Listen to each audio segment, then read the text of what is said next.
Winston Churchill remains one of the most iconic figures of the 20th century, a statesman whose voice and vision helped steer Britain through its darkest hour. Yet alongside his speeches, policies, and leadership, there exists another enduring feature of Churchill's character: his well-documented and often scrutinized relationship with alcohol.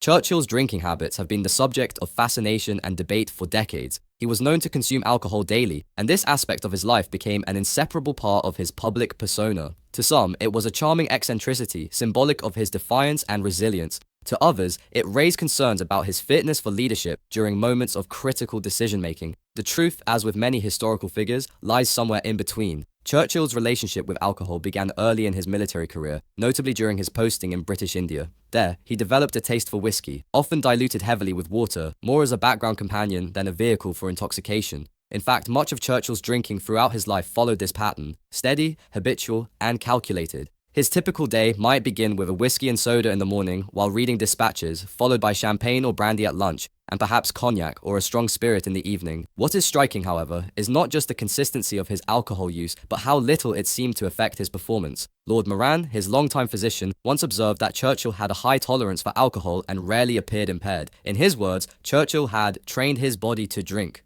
Nevertheless, this does not mean his drinking was inconsequential. Churchill himself was aware of the image it created. During the Second World War, his nightly ritual of sipping whiskey while bombs fell on London came to represent the British spirit of perseverance. His calm demeanor, reinforced by the familiar presence of drink and cigar, projected unshakable confidence in the face of annihilation. Yet, beyond the symbolism, some have speculated that Churchill used alcohol as a coping mechanism. He suffered from periods of deep melancholy, what he called his black dog, and it is plausible that alcohol served as both a crutch and a comfort. In that sense, Churchill's drinking cannot be divorced from the intense psychological pressure of leading a nation through global war and existential crisis. There were moments, of course, when his habits drew criticism. His American host during wartime visits occasionally raised eyebrows, though President Roosevelt accommodated him with characteristic tact. Churchill's response to accusations of drunkenness was usually laced with humor and defiance. He once famously replied to a woman in Parliament who accused him of being drunk: "I may be drunk, miss, but in the morning I will be sober and you will still be ugly."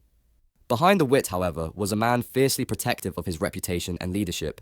The more serious question is whether Churchill's alcohol consumption ever impaired his judgment or compromised his responsibilities. The historical record suggests otherwise. He was deeply involved in military strategy, tireless in diplomacy, and prolific in his writing, ultimately producing over 40 books and winning the Nobel Prize in Literature. Even at moments of intense global pressure, such as the Blitz or the Yalta Conference, Churchill appeared sharp, strategic, and commanding. In retrospect, Churchill's drinking habits reflect the complexity of his character. They were excessive by modern standards, but they were also deeply woven into his identity, part ritual, part refuge, part mythos. He embodied a leadership style that fused vulnerability with stoic resolve, and his drinking, far from being a simple vice, was part of a broader portrait of a man under extraordinary strain. Churchill died at the age of 90, having lived a life of immense productivity, influence, and paradox. His drinking did not define his leadership, but understanding it allows us a more nuanced view of the man behind the speeches, behind the victories, behind the myth. In the end, Churchill's legacy remains one of defiance, resilience, and humanity. His relationship with alcohol is neither his triumph nor his tragedy, but rather a window into the burdens he carried and the means by which he bore them.